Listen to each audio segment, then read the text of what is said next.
Friends, welcome back to my channel. My name is Poonam Jha. तो friends, आज की इस वीडियो में हम लोग बात करने वाले हैं South Korean movie Train to Busan के बारे में। आज इस मूवी को रिलीज हुए पूरे 5 साल हो चुके हैं और ये एक मूवी नहीं, ये एक मास्टरपीस है। मैंने पिछले साल ये मूवी देखी थी हिंदी में और हम लोग जब लॉकडाउन में थे और घर में स्टक हो रहे थे, काफ़ी बोर हो रहे थे, उस टाइम मैंने ये मूवी देखी थी। तो मूवी मुझे बहुत ही अच्छी लगी थी और ज़िंदगी में शायद पहली बार मैंने कोई साउथ कोरियन मूवी देखी थी और वो भी ज़ॉम्बी मूवी खास करके। तो मूवी के बहुत सारे सीन्स हैं जो बहुत ही ऑसम है, बहुत ही बेहतरीन है। तो वही कुछ सीन्स मैं आप लोगों के साथ शेयर करने जा रही हूँ जो पर्सनली मुझे बहुत ही अच्छे लगे। तो सबसे पहले तो मैं आपको बता दूं कि मूवी में गोंग यू है जो कि मेन कैरेक्टर प्ले कर रहे हैं। वो एक फंड मैनेजर का रोल प्ले कर रहे हैं मूवी में और उनकी एक बेटी होती है जिसका बर्थडे आने वाला होता है। तो ये दिखाया गया है कि गोंग यू अपने कामकाज में इतना ज़्यादा बिजी रहते हैं कि वो अपनी बेटी के ऊपर भी ज़्यादा ध्यान नहीं दे पाते। और ये इस बात से साबित होता है कि जब उनकी बेटी का बर्थडे आने वाला होता है तो वो अपने किसी एम्प्लॉय को पूछते हैं कि आजकल बच्चों को क्या पसंद है। यानी कि इससे ये प्रूफ होता है कि उनको ये भी नहीं पता कि उनकी बेटी की हॉबीज़ क्या है, उसकी क्या इंटरेस्ट है, उसको क्या अच्छा लगेगा। तो ये भी उनको किसी और से पूछना पड़ रहा है। तो ये दिखाया गया है कि गोंग यू जो है उनकी वाइफ भी उनके साथ नहीं रहती और उनकी जो बेटी है वो अपनी दादी माँ के साथ घर पे रह रही होती है। तो जब उनकी बेटी का बर्थडे होता है तो वो अपने पापा से जिद करती है कि वो अपने बर्थडे वाले दिन अपनी मम्मा को मिलने जाना चाहती है जो कि बुसान में रहती हैं। तो यही दिखाया गया है। अगले सीन में फिर वो बुसान के लिए निकल पड़ते हैं ट्रेन लेने के लिए और जब कार में वो बाप बेटी बैठकर ट्रेन पकड़ने जा रहे होते हैं तो तभी हम लोग क्या देखते हैं कि रास्ते में ना एक घर को आग लगी होती है और उसके पापा जो है वो उस घर की तरफ देखते हुए कहते हैं कि थैंक गॉड ये हमारा घर नहीं था। तो इससे यही साबित होता है कि उसके पापा कितने ज़्यादा सेल्फिश हैं। मतलब वो कहते हैं कि शुक्र है ये हमारा घर नहीं था, बल्कि पर वो एक बार भी ये नहीं सोचते कि किसी का घर तो जला है। तो इससे साबित होता है उसके पापा बहुत ज़्यादा सेल्फिश इंसान होते हैं जो हमेशा अपने बारे में ही सोचते हैं और किसी और के बारे में बिल्कुल भी नहीं सोचते। और उसी टाइम जब वो लोग कार में बात कर रहे होते हैं तो उनके जो पापा होते हैं लड़की के, वो अपनी बेटी को कह रहे होते हैं कि तुमने स्कूल में एक पोएम सुनाई थी तो मैंने देखा कि तुम पोएम तो बहुत अच्छे से सुना रही थी लेकिन शायद तुमने वो पोएम अच्छे से याद नहीं की थी, तो तुम वो पोएम भूल गई थी और वो तुमने पोएम आधी ही सुनाई। तो अपनी बेटी को वो समझा रहे होते हैं कि लाइफ में जब भी आप कोई काम स्टार्ट करते हो तो उसको पूरी मेहनत और लगन से आपको करना चाहिए और उसे कंप्लीट करना चाहिए। तो ये सीन मुझे बहुत ज़्यादा अच्छा लगा कि एक बाप अपनी बेटी को कितने अच्छे से समझा रहा है। तो उसके बाद जब वो लोग ट्रेन तक पहुंच जाते हैं, ट्रेन के अंदर एंटर कर जाते हैं, तो अनफॉर्चुनेटली क्या होता है कि ट्रेन में एक इन्फेक्टेड लेडी एंटर कर जाती है जिसपे ज़ॉम्बी ने अटैक किया होता है। तो वो लेडी जो है वो आगे से आगे और लोगों के ऊपर अटैक करती जाती है जिससे कि बाकी के लोग भी ज़ॉम्बी में कन्वर्ट होते जाते हैं। वो लोग ज़ॉम्बी बन जाते हैं धीरे धीरे। और ट्रेन के अंदर ही हम लोग क्या देखते हैं कि एक और कपल होता है वहाँ पे।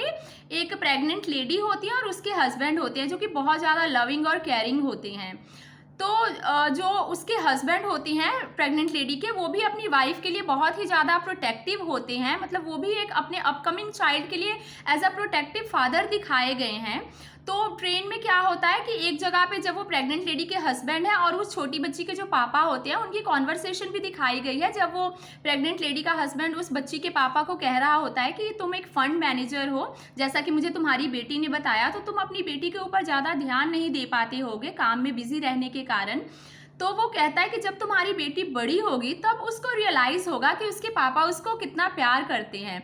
और वो कहता है कि जो फादर्स होते हैं उनका जो सेक्रीफाइस होता है, उनकी जो रिस्पॉन्सिबिलिटीज़ होती हैं, वो कोई भी रियलाइज़ नहीं करता है। तो ये सीन भी बहुत अच्छा था और ये सच में बहुत ही असली बात बताई गई हुई है। जो फादर्स होते हैं उनकी रिस्पॉन्सिबिलिटीज़ और उनके सेक्रीफाइसेस को एक्चुअल में सब लोग इग्नोर कर देते हैं। तो उसके बाद हम लोग देखते हैं ट्रेन में एक बैगर भी होता है और एक बेसबॉल की टीम भी होती है ट्रेन में। तो वो जो कपल होते हैं बेसबॉल टीम के, उनकी भी लव स्टोरी बहुत ज़्यादा अच्छी है। और एक ग्रैंड मदर होती हैं, एक बूढ़ी औरत होती हैं। तो वो जो छोटी बच्ची जो होती है वो क्या करती है, अपनी सीट उस बूढ़ी औरत को दे देती है क्योंकि वो सोचती है कि जैसे मेरी दादी माँ बूढ़ी है और उनके घुटने में दर्द होता है तो वैसे ही उनके भी घुटने में दर्द हो रहा होगा। तो ज़ॉम्बी से बचते बचाते वो लोग, बस पूरी मूवी में यही दिखाया गया कैसे ज़ॉम्बी से वो लोग फाइट करते हैं, अपने सर्वाइवल के लिए लड़ते हैं।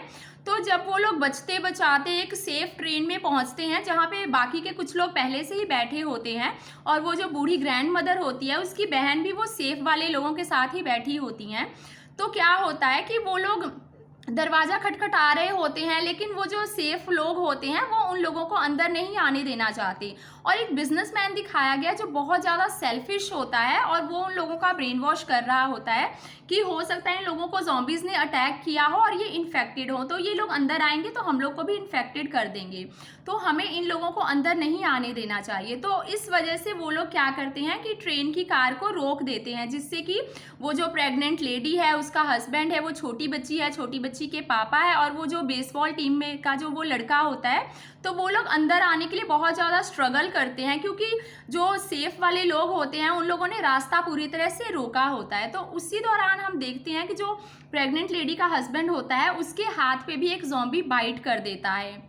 तो वो भी समझ आता है कि अब मैं बचने वाला नहीं हूँ, तो वो लड़की के पापा को कहता है कि तुम मेरी वाइफ का ख्याल रखना, और साथ ही वो अपनी वाइफ को अपने आने वाले बच्चे का नाम भी सजेस्ट करके जाता है। तो बहुत देर तक वो फिर भी ज़ॉम्बीज़ को रोके रखता है, और जब तक वो जो प्रेग्नेंट लेडी है, वो छोटी बच्ची है, उसके पापा है, वो लोग सब दूसरी ट्रेन की कार तक पहुंच जाते हैं, तो तब तक वो ज़ॉम्बीज़ को रोके रखता है, लेकिन उसके बाद वो भी ज़ॉम्बी में कन्वर्ट हो जाता है।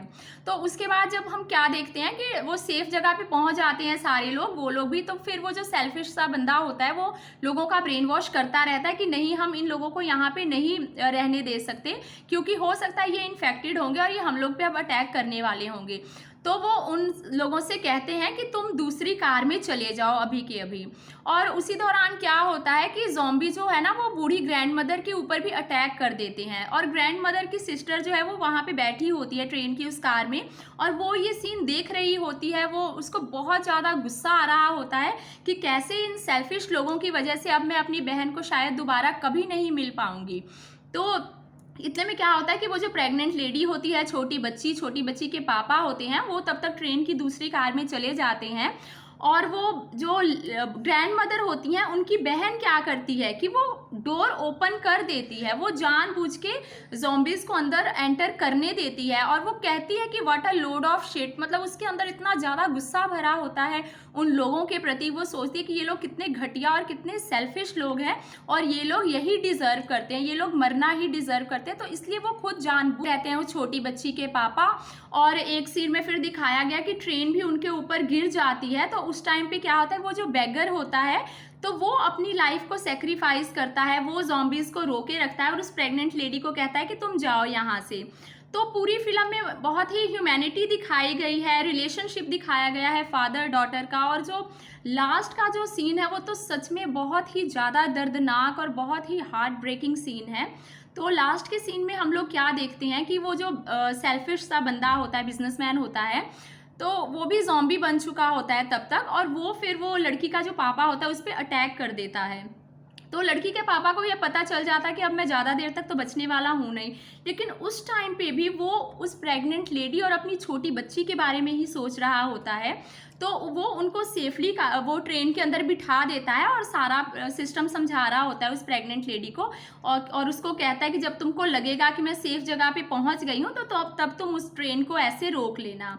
और वो सारा कुछ समझा के अब ट्रेन से बाहर निकलने वाला ही होता है कि जो छोटी बच्ची होती है वो अपने पापा की बाँह पकड़ लेती है और फूट फूट कर रोने लग जाती है। वो अपने पापा को कहती है कि आप प्लीज़ मत जाओ मत जाओ। और उस टाइम तक एक्चुअली उस बच्ची को भी रियलाइज़ हो चुका होता है कि मेरे पापा एक्चुअली मुझे बहुत ज़्यादा प्यार करते हैं और वो काम में बिज़ी रहने की वजह से ही मुझ पर ज़्यादा ध्यान नहीं दे पाते थे।